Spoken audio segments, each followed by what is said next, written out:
Hi, my name's Simon Crockford. I'm the executive restaurant chef here at the Celtic Collection, and today I'm going to be doing some dishes using some great venison. For those joining us from the British Deer Society, we welcome you. Today is obviously the star of the show is going to be venison. I think venison is undereducated in the UK, and today we're just going to give a little bit of info about it, and for me as a chef, give you some ideas and tips of how to get the best out of these cuts of meat. There's 6 types of venison. So you got roe, red, fallow, Sika, Chinese water deer, and munkjack. All similar and do have a gamey taste, but all very, very different in comparison. Today we're going to be cooking with 3 of them. The first one we're going to be cooking with is munkjack. So munkjack is a smaller of the animal, probably less gamey than others, but for us at the Celtic we've got a real connection to this, which I'll talk about a little bit later. The meat's sweeter and velvety compared to the others in my opinion. The next one we've got Sika. So this is probably the strongest of the venison. We've got the loin now, which is the prime cut, and we're just going to sear this today. This one's from Dorset. The third we're going to go for is fallow, similar to Sika, but it's probably more seen around in the restaurant scene. Munkjack you see more on the fine dining sort of restaurants, but fallow, bigger loin. Then we've got some other cuts here. This is the top side, the flank from this side. This is what we're going to make our sausages into, which we're going to come to now. Again, you can sear this and use it as a steak, but again, like you would have a rump steak, it's not going to be like your fillet steak, that buttery, smooth flavour. There's a lot more fat in it, so the key to these is low and slow. So we're going to do a couple of dishes today, showcasing how to get the best out of this and pull all that flavour from it. This is just trim that we use.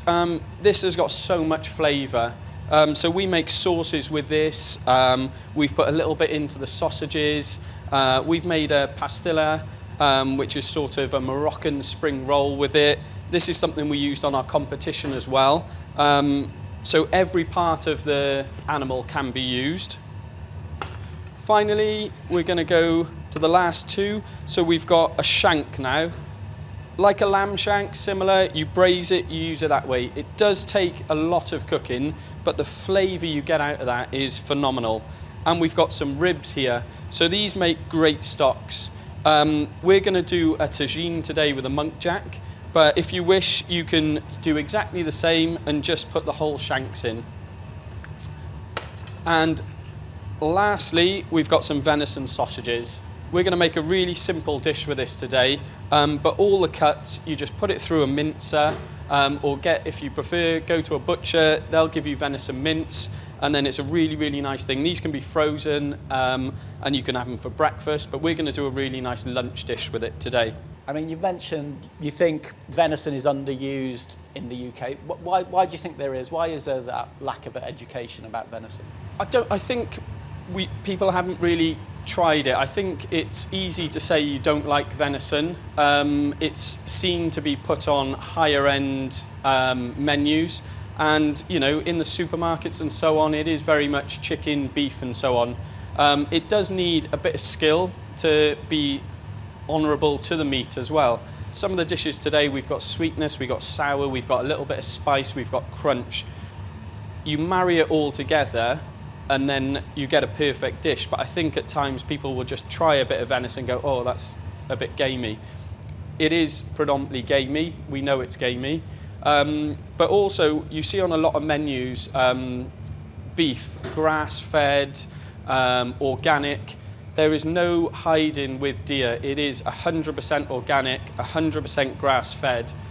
It lives on the land, so it is exactly what it says on the tin. It is a fantastic, healthy meat, packed with goodness as well. So we've got omega-3 in here, we've got zinc, we've got, it's the lowest in cholesterol, lowest in saturated fat for any red meat. So it's got all these things. It's great for the immune system, and obviously at the moment we all need that. So it is a fantastic meat, and probably one of the healthiest that I don't think people quite realise. I think we always go for chicken. There's a lot of plant-based now. Venison is there, and it's packed with goodness. And the flavour you get from it as a chef is second to none.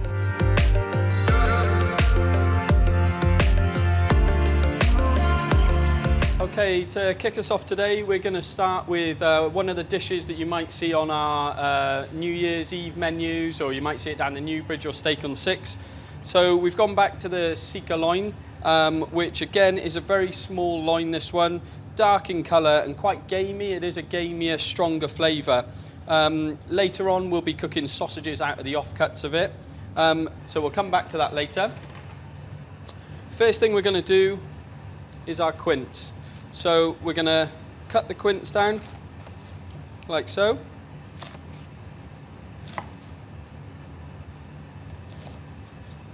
And simply just core the quince. The quince is similar to a pear, but a lot woodier.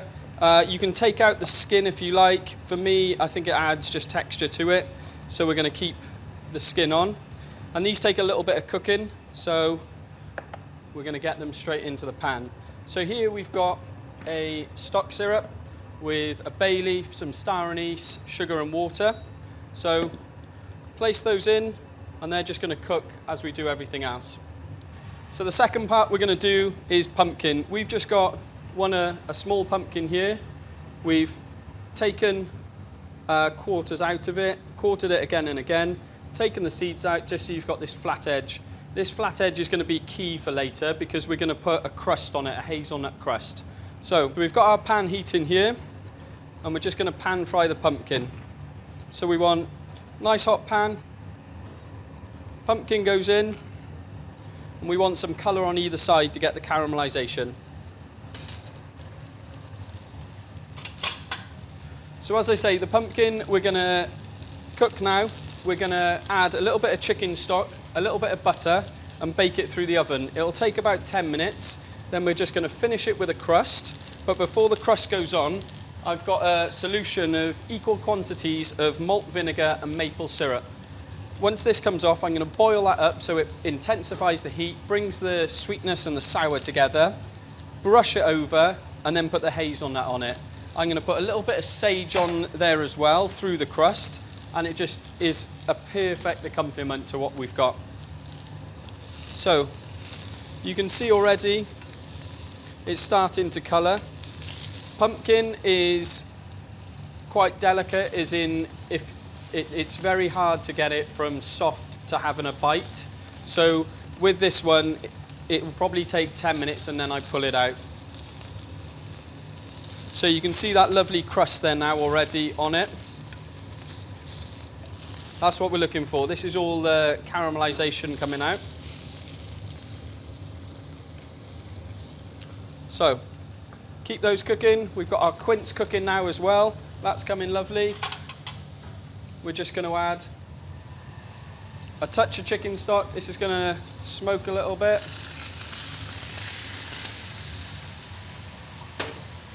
You can use veg stock. You can use water if you're not really into cooking with chicken stock. For me, I love it. We've got a cinnamon stick, we've got a rosemary, we've got a bit of garlic. That is as simple as that's going to be. When it comes out, we'll finish it with the hazelnut crust. But for now, we're just going to put that into an oven, 180 degrees for about 10 minutes. So we've got the Sika now. We're just going to sear the loin. Again, the loin is a prime cut, so this is, really luxurious. This dish, I think, really does it honour. We're going to put it into a pan. Again, I don't put oil into the pan too much. I let it sear. I put it onto the meat itself, then put it in. If you want to add a little bit more, you can. Okay, so the loin already you can see is starting to cook either side. We've got that lovely caramelisation. You can feel the crisp there. We're just going to sear that. We'll probably put that one over a little bit more on that side, because as I say, that caramelisation's all flavour. So, again, this dish, there's no calorie counting. It's a big dish. So, we've got butter in there now, and as I say, I'm just going to pull that off onto the side and let it cook through in the pan, okay? If it is a little bit rare for you, you can put it through the oven, but I think on this sort of size of meat, sealing it, leaving it there to cool and rest, it'll be cooked perfect. Okay, so now our pumpkin's come out the oven, it's nice and soft. We're gonna take it out, lay it down.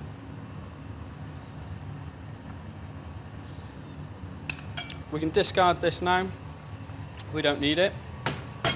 Then I've got a solution of maple syrup and vinegar, equal quantities. And we're just going to boil that up. This will be our glue to make sure everything sticks. So you can see that straight away. Just brush the pumpkin with it. Give it a generous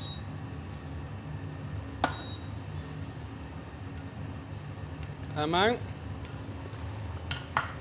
Then we've got our hazelnut crust here, so we've just toasted off some hazelnuts, peeled them, crushed them down, and just banged them in a pestle and mortar. We just added some chopped sage to that, and just sprinkle that on top. This can then go back through the oven if you want it. It can be put under the grill for a little bit, or just left under the lights if you've got some. So that'll be ready for serving later.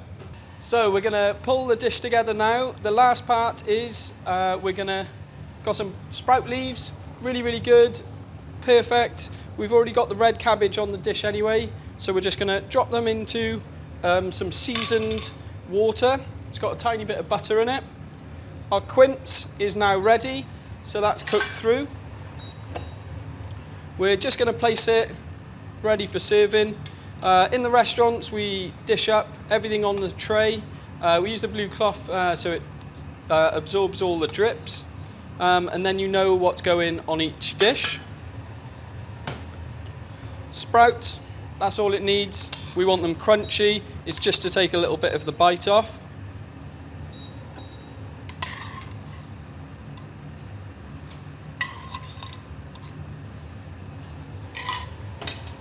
And then we're about ready to dish. So we've got some parsnip puree, which we've just taken one parsnip, about 200 grams, 200 millilitres of milk and about 50 grams of butter. We've sweated the parsnips down in the butter, added the milk. If you need a bit more, it's really simple just to add a bit more as you go. So we're just going to do very honest piece of parsnip puree. When you peel the parsnips, if you deep fry the peels, you can get some really nice crisps with it as well. We've got some braised red cabbage, which is basically mulled, so we've done it in some red wine, some vinegar, a little bit of apple juice. The recipes will all be available. So we're just going to put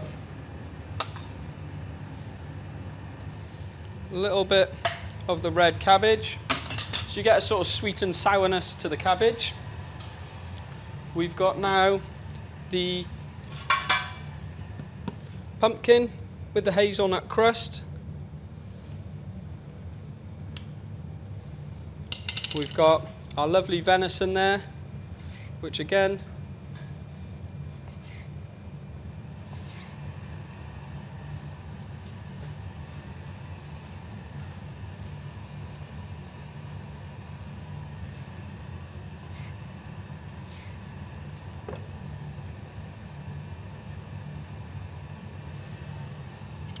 we've got our braised quince, and then some really nice sprout leaves.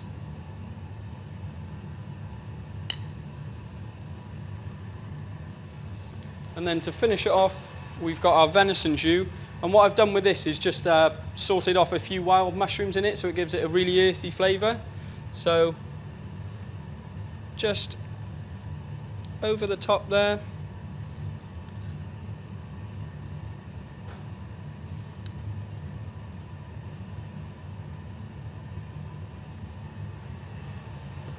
And there we go. So this is our Sika loin with roast pumpkin, hazelnut crust, sprout leaves, quince, wild mushroom jus, and parsnip puree.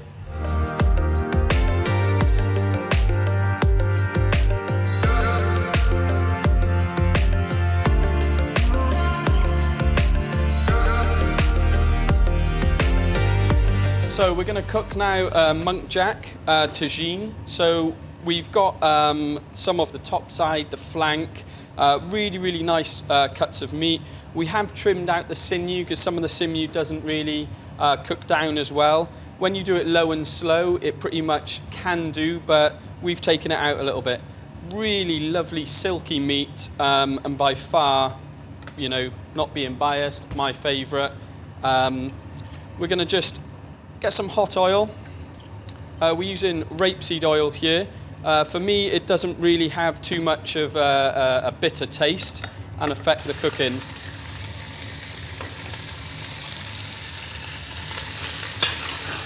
So this is all going to be in one pan. So what we're going to do is get a really nice seal on the muntjac. Okay, so we're going to make a paste now. So this has got some bay leaves in, some coriander seeds, some star anise. So just crush it all down. It's all going to cook out anyway, and it'll all break down, so there's no too much about getting it too fine. And it's going to be cooking for hours, so that'll all break up. But I'm not going to go too far than that. You can go as far as you like, but for me, I quite like the rusticness of having that inside. So we're now going to add that to our meat. You can really smell the aromatic flavours there, the star anise, the coriander. It's really going to give this a really punchy flavour. We've got some ras al hanout here, which is a spice. So this has got 10 different spices in, from allspice, cumin, nutmeg. So it is very strong, as you can tell. But it just gives a real background flavour to this dish. So next what we're going to do, we're going to start adding some veg. So we've got some red onions, we've got some carrots, we've got some butternut squash, and finally we've got a few chickpeas. Keep this stirring, and you get all those lovely flavours there. So the veg is just going to cook down. You're going to get sweetness from all that veg. We've then got some tomato puree.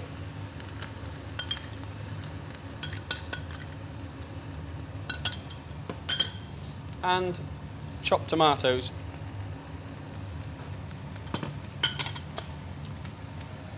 These we've got some rosemary and some cinnamon. We're just going to put those in. You can pick those out after. And just let all that cook in now. So you've got the garlic in there, the ginger in there, all these lovely aromatic spices cooking down, the rosemary and the cinnamon. There's not too much veg compared to the muntjac. So this is literally a one-pot cook. We've got a little bit of venison stock here, so we're just going to cover it with the venison stock. And then we're going to put that into the oven for about 3.5 hours on 150. If you're going to cook it overnight, you would lower the temperature, maybe 130. But the longer you cook it, it's all going to break down. It's going to really combine together. And then what we're going to do when we finish it, we've made a venison stock into a jus, and we're just going to mix that in so it gives this really richness and luxury taste to it. Okay, now we've got the tagine cooking in the oven, we're gonna make the accompaniments for this dish. So this dish is more of a sort of feast dish for me. There's lots of elements to it to put in front of the table and everyone to enjoy. So the first part that I'm gonna do is cauliflower rice. If you've got cauliflower knocking over, you just grate it down. If you've got a food blender, you can use a food blender, but as I say, sometimes the machinery takes the love for food out, and you know, if you're going to make it, you get more, you know, enjoyment from grating it down. So we're just going to grate it down into small pieces like so they look like grains of rice. If you are going to use the food blender, try not to do it too much. It's literally just a steady pulse rather than a blitz, because it will just turn to a paste otherwise. Cauliflower for me, again, is one thing that I champion quite a lot. Such an underrated vegetable, so versatile. It seems to end up on any demo I'm doing. It hasn't quite appeared on a dessert one yet, but there's still room for that, I'm sure.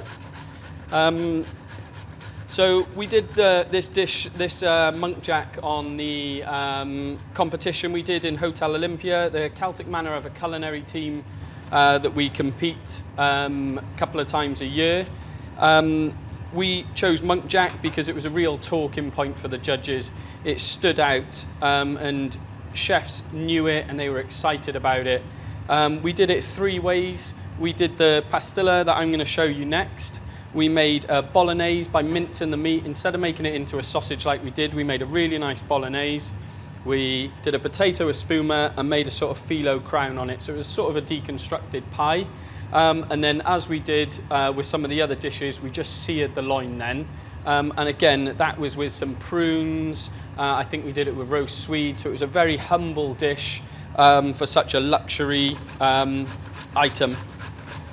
And how was that received by the judges? Really good, really good. You know, I think really good. I think the feedback was great. The judges were really enjoyed, and it was, you can tell judges are enjoying it when they come up, check the meat, check the flavour. They really enjoyed it. You know, it's quite simple to do a sort of chicken or a lamb that they've seen it and it's safe. We didn't want to be safe. We want to be traditional to Wales. We wanted to show homage to the venison, and it really paid off. We got a silver award in it, and was fantastic for the Celtic Manor. So we've got our cauliflower there. It's all grated down. We're just going to heat a pan, a little bit of oil, and then just fry it down.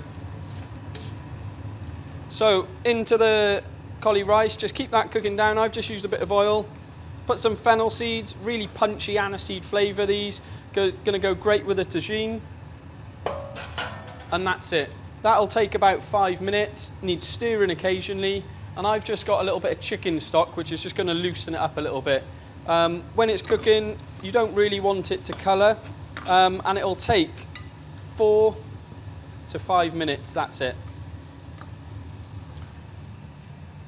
So, the next part of our dish that we're going to do is the pastilla. It's a Moroccan phyllo pastry. We've got some of the offcuts that we used here. So we've got some of the shank, some of the ribs that we made for the sauce, and we've just flaked it down. So again, we're not wasting any of the animal, and this has got so much flavour. It's such a different sort of flavour. It's braised for that long, so it all intakes. It does need a little bit of cooking, but the end result is well worth it. So we've just flaked that down. So this is similar to like your sort of pulled meats. We've got some diced garlic.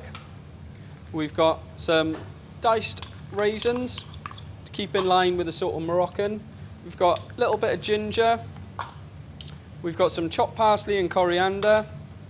We've got some chopped capers, some diced shallots, and finally, a squeeze of orange. The rice is now cooking down a little bit, so I've got a little bit of chicken stock here. I'm just going to add that to it. And once that's steamed through, we're going to pull it off. I quite like a little bit of a bite to mine. You can cook it right down, but for me, that's not far off there. And then we're just going to season, a little bit of salt, and black pepper. We're just going to combine all those ingredients.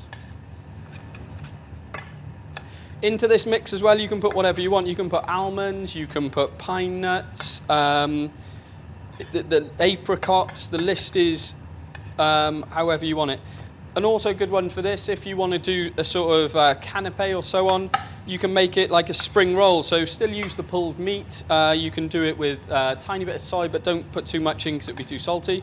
A little bit of soy, a little bit of honey, maybe a little bit of ginger. Same sort of thing, roll it up, and then you get a really nice spring roll. Again, these can be made up, put in the freezer, and kept. You can deep fry them or oven roast them depending on your preference. So, fold one side in, fold the other side in, and then roll up. Just finish with a little bit of butter. You can use egg white if you like. And there we go. So fold in, roll up, tiny little bit of butter just to stick it, and there we have those ready to go in the oven. If you put them in the oven, we've baked ours, so they'll take about 10 to 15 minutes on about 170 degrees. So we've now got our muntjac tagine taken out the oven, so we're just going to open it up now. And now you can see all those fantastic flavours, the stock's in there, all the veg is cooked down, you can smell all the aromatic spices, and that's pretty much ready to go. We're just going to finish onto that with some smashed pomegranate,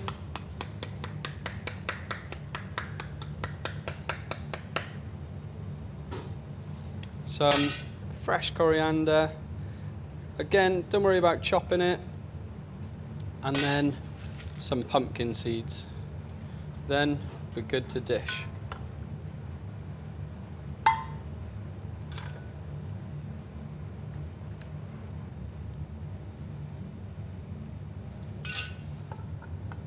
So we've got the cauliflower rice that, again, really, really healthy, just natural vegetables, cooked in a bit of chicken stock. We've got our muntjac tagine with all those Moroccan spices and flavours. We've got these phyllo parcels, which has got the raisins and all that shank and shoulder meat in. And then we've just got, to finish it off, a nice bit of yoghurt. So that's our second dish that we've done today, muntjac tagine.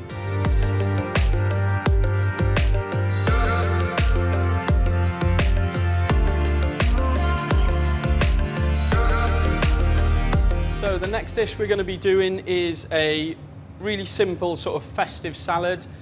You can use pretty much anything in this salad, it's quite forgiving. Some of the stuff I've got is, which will be knocking around Christmas, so we've got some chestnut, some cranberries, I've got some blue cheese here, so we've got some really nice flavours that are going on. Obviously, again, star of the show is going to be the venison. We're going to use venison loin here. It is a bit extravagant for a salad, but it's Christmas, it's festive, and it's perfect.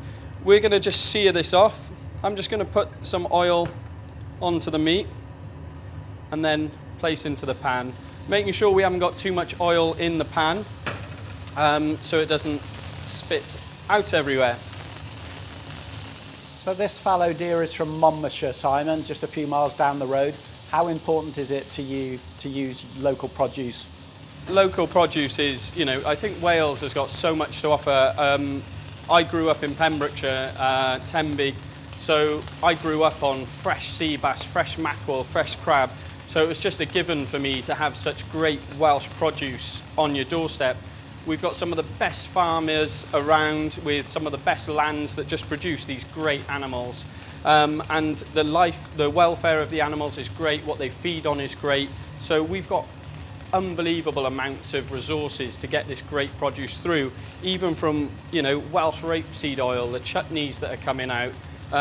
We've used some of the great Welsh cheeses. Today we're going to use Pearl Lass.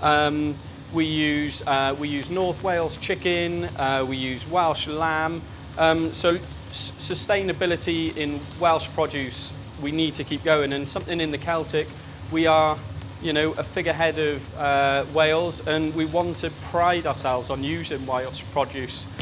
Personally, myself, I've been in the culinary team, Welsh culinary team, and representing Wales, cooking something that is Welsh just adds to the romance of cooking. So the venison sealing now, we really want this crispiness on the top, so that gives it a nice caramelization. Sear both sides, and this only needs 4 to 5 minutes in the oven. What we're going to do, we're just going to add a tiny little bit of garlic, a little bit more oil. The garlic is just to give it a subtle little flavour, a little bit of salt, and then black pepper. If you want, you can put juniper berries into your pepper mill with the black pepper. That comes out really, really well. And then we're going to put this in the oven for about 4 to 5 minutes. If you cook it for 4 to 5 minutes, I recommend resting it for 4 to 5 minutes, just so we're going to cook this lovely piece of meat. It's going to get this intense heat to it. We're just going to let it then settle, all the juices settle back into the meat. So when we cut it, it isn't tense and tight and they all drip out away. They're all going to be nice together, and then we get this really succulent texture. So we've got the venison cooking in the oven now. That's going to be in there now for about 4 to 5 minutes. So while that's cooking, we're going to make the salad cream. We've got 2 whole eggs. We've got some boiling water here, just cooking away. If you can just keep it just under a boil, that's better so it doesn't curdle the eggs. We got some white wine vinegar. We've got some English mustard powder. Again, recipes will be available. And we got some flour. And finally, we got some sugar to cancel out all that sourness. Really simple to do. We're just going to whisk it, and this is going to make our lovely traditional salad cream. The eggs are going to cook out. The flour is going to bind it. And then once it starts thickening, we've just got this cream, which will just make that lovely luxurious dressing for us. It will take a little bit, but you will see it will kind of get to like a sort of custardy consistency is what we're looking for. If you're not a salad cream fan, you can do something like hollandaise would be good for this as well. And again, it's just an idea of making something in advance. If you've cooked some loin and you've got it a bit left over, you can cut it up cold the next day.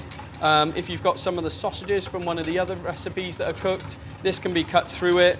And then you've got this lovely luxurious salad cream at the bottom. So you don't want the eggs to go too hot because they'll just curdle.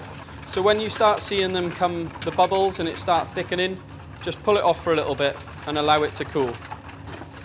Back on and pull it off. So as you can see, that's just thickening up now. So what we're going to do is just add our cream, okay? The cream will cool it down as well. Again, up to you how much cream you want in, if you want it thicker or thinner. And just whisk that in till you get the right consistency. Again, it's down to your own preferences. If you want it sour, put more vinegar. If you want it more punchy, put more mustard. Some people can put chives in it. You can put a horseradish through it. You can put truffle salad cream. But once you've got that basic salad cream, you can keep it in the fridge and come back to it. So I'm quite happy with that. It's sort of custardy consistency. Again, this is quite hot now, so once it cools, you're going to get it thicker again. And for me, I just want it to be able to hold on the bottom of the plate. I don't want it too thick and I don't want it too thin. So that's our salad cream ready to go. Okay, so we've now got the venison out of the oven. We're just going to let that rest. And we're going to start making our salad. So we're going to go first with the dressing. I've got equal quantities of honey, Welsh honey obviously, some Savora mustard and some Dijon mustard. Savora mustard to me is fantastic. I'm not sure if many of you have tried it. It's sort of a pickled mustard and gives a really, really good base to a salad dressing. We've got rapeseed oil. Again, good glug of that into it. And then I use hazelnut oil. Really in keeping with the season, so a good bit of hazelnut oil. It is quite bitter, so be careful how much you put in. But once you get through the other ingredients that we're going to do, you'll see that it will all balance out. Emulsify that together so it all mixes in.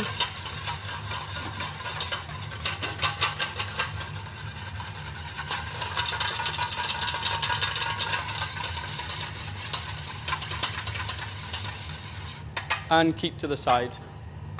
So for the salad, we've got some cranberries. We've just blanched these in some stock syrup, which is sugar and water, equal quantities. I've just put a little bit of orange and star anise in there. So this juice as well, make sure that gets put in. So you get lovely sweetness from these cranberries. Got some chestnuts. These ones, again, if you roast your own, that's great. These ones are just the vac-packed ones. Chop those through. Again, I'm not going to be fine dicing anything or, you know, making everything perfect. It's just going to be full of flavour, this salad.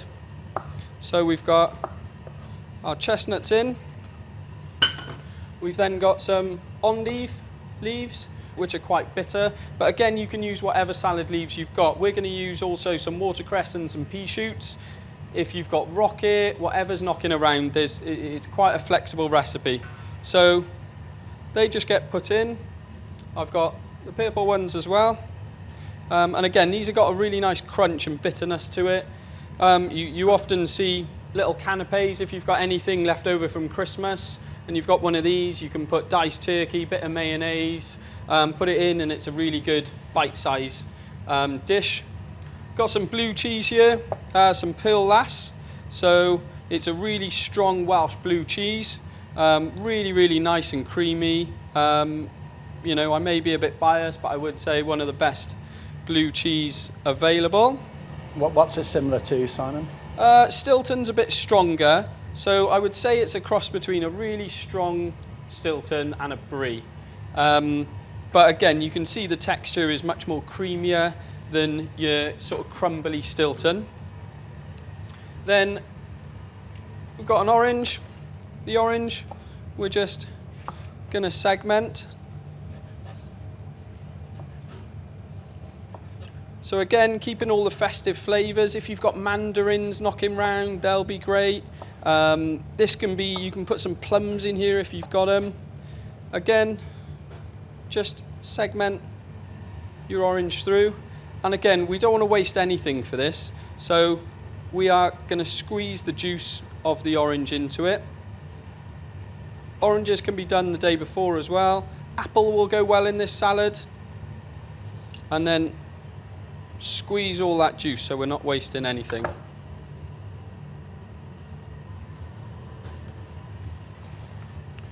Then finally, I've got some golden beetroot, which is quite earthy. We're just going to keep these rustic wedges. For this one, I've just roasted this as it is, put it into the oven, roasted it and cooked it down. Then we've got our normal purple beetroot. This one we've boiled up with vinegar and a bit of salt and sugar. So we're now going to plate up our salad. I've got the salad cream from before. Let's give it a good stir.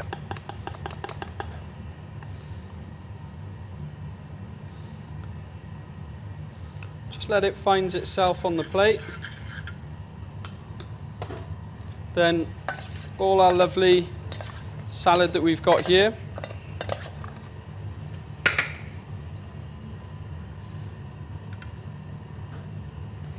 So you've got that lovely rich blue cheese, the sweetness of the cranberries, the earthiness of the beetroot, the really nice citrusy from the orange.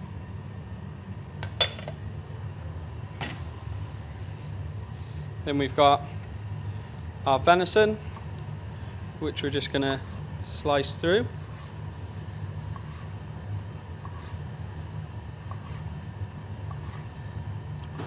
Cut in like butter through that now.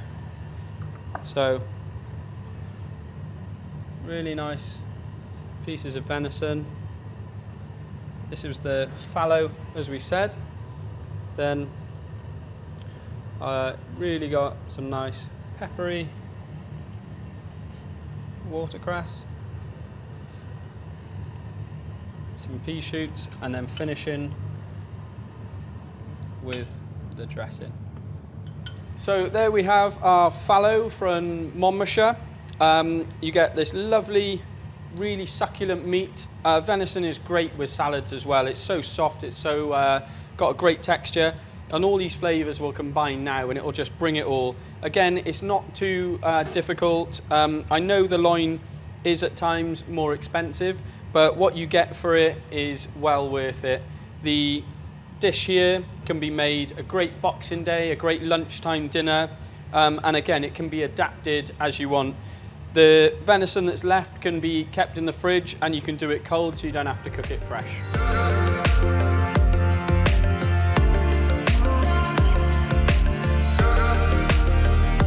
So we're going to make a venison sausage now. We've got the Sika meat here, so as we said before, the flank, the top side, still really good cuts. You can sear them quickly, but we're going to make a sausage today. So we've got a mincer here now. You can get it from your butcher, but it's well worth. You don't need one as big as this, but even the handheld ones if you're going to do a little bit less. So simply put through the mincer. I've got some pork fat here as well off the pork belly, which we're going to put through as well. And I've got some really nice pancetta, which will be seen in the end dish as well. So we're going to make this into the sauce as well.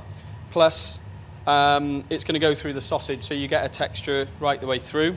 So, quite simply, put it through.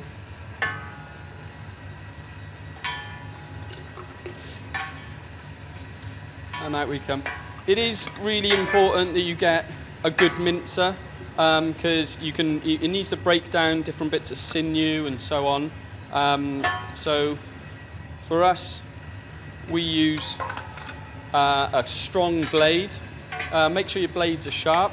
The pork belly is going to give it this fattiness to it, because venison at times, if it's overcooked, can be dry. So all that will be pushed through together. And then the pancetta, really nice smokiness to it. I've done about just over 2 to 1, so 2 parts venison, 1 part pork fat.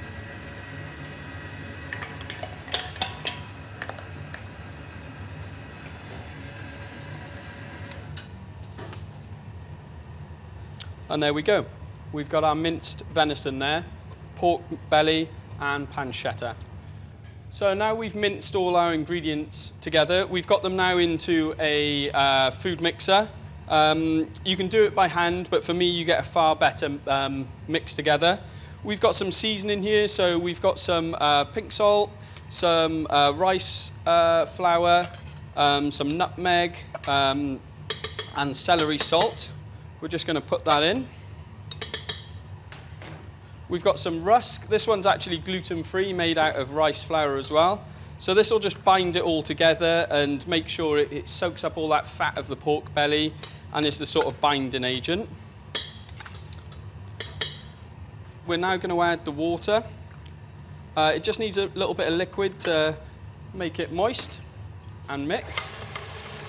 And then just allow that to all do its thing and come together. For the seasoning that I've got here today, I've got some bay leaves, some juniper berries and rosemary. All go fantastically well with venison.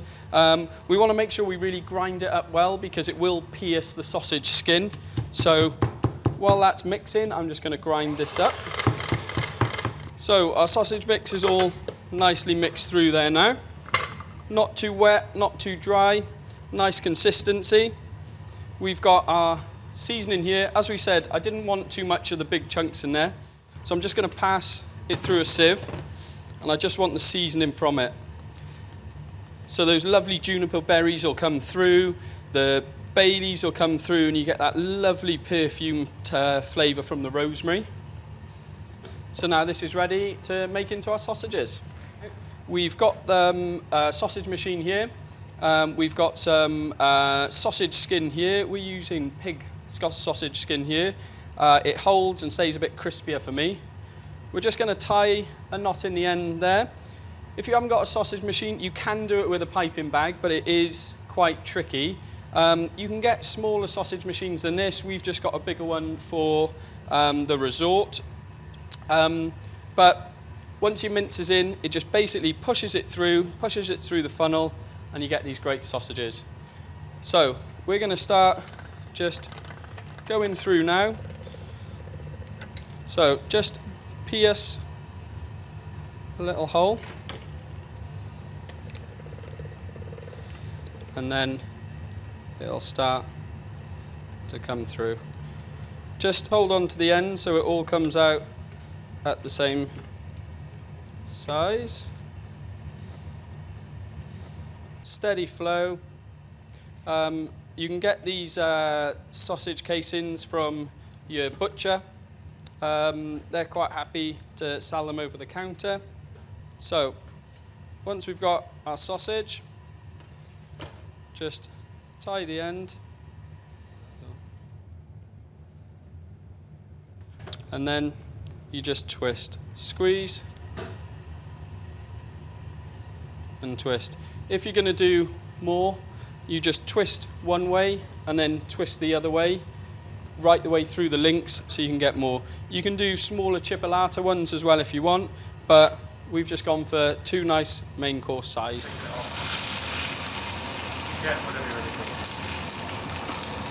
So we're going to finalise the last part of our dish now. We've got some of that pancetta that went through the sausage. We're just going to fry that off now in a pan and get all that lovely smokiness come through. So we're in the Steak on 6 kitchen here, Simon.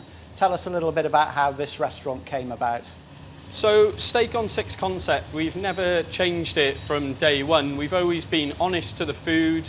We don't go down anything molecular. It's all about using local produce, the best produce we can, and very, very simple. We're lucky to have achieved with the great team. We've got 2 rosettes, which we've kept from, I think we got them after 2 to 3 months. And it's a fantastic dining experience. The views looking out to all our lovely land is amazing, and it just gives a real exclusivity to this restaurant. It's by far one of my favourites, and something that we do put venison on the menu. Yeah, and apart from all these great restaurants to dine in, what else can guests do while they're at the Celtic Manor Resort? So the Celtic Manor we're really lucky. We've got so much space here. We've got acres of space to walk around in, and we've all been locked up for quite some time in local lockdowns. And we've got great woodland walks. We've got 3 championship golf courses. There's lots of kids' activities here. And we've also got facilities just to sit and relax and let us waiter on you and make you feel special, because I think everyone deserves it. So as you can see now, we've got the pancetta cooking down. We're going to keep that cooking so we render all this fat down. So we're just going to leave that go as it is. We're going to put this over onto the side. Our sausages are going to come out the oven. So we're just going to finish those in the pan. The pancetta that we had before, I'm just going to put in over that as well. So you get all those rich, lovely flavours combining together. To finish this dish, we've made some salt-baked celeriac. So what we've done is take a whole celeriac, we've cut the top and the bottom off, and then we've made a salt crust. Basically, it is flour, water, salt, and some egg whites. It encases in, so you get all this flavour of the celeriac in. We used a bit of celery salt through this, so it just enhanced the flavour. Just crack your celeriac and just pull the top off. This top bit is going to be salty because it has touched the paste. We just scoop that off, and then we just want to scoop out the middle. And you can see how lovely sweet that is. All the flavour of the celeriac's gone into this, so we've not lost any flavour. We're not going to add any seasoning because it's got all the salt on it anyway. We're not making it into a puree or in a spoon or anything. We're literally just keeping that. This can again be put in 3 hours before. You can keep cooking and cooking and cooking, so it intensifies all the flavour. And I think it's a real showstopper. You put this on the table, crack it at a table, it opens. And celeriac has just got such a fantastic flavour with this dish. So we've got our crushed celeriac now. We've got our venison sausages, which we've cooked. They've been pan-fried, put through the oven. We're going to sit those on top. We've got this lovely pancetta now that's rendering down. You can see all the fat that's coming out of it. We'll just turn that heat up a little bit now so we can get it a little bit more crispy. That sizzle is something that when we cook sausages and stuff like that, that's really what you want. It just means the fat's cooking out. We've got a really thick venison jus here. So all the trim, where we saw we had the trim and the bones and the ribs and so on like that, we've made a stock from that. Recipes will be available. We've reduced it down, then we've made it into a jus. The recipe will also be available. It's highly recommended to just make some of the venison stock, keep it in the freezer. And then we've got some of this lovely smoky pancetta. So we're just going to put that over the top. We've got our really rich jus. And although we're going to spoon it, I think this deserves pouring it on. More the merrier. And we've got some really punchy horseradish, really, really fresh horseradish here, which we're just going to grate on top.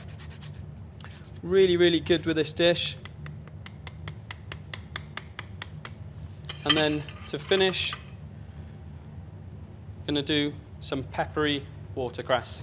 So there we have it today. We've done 4 dishes that I hope you've really enjoyed and really hope you try. There will be a Q&A at the end, so I'll be there to answer any questions. I really hope I've put across some different ways of doing venison and given it a bit of inspiration for you. I've thoroughly enjoyed cooking it, and we hope to see you all very soon.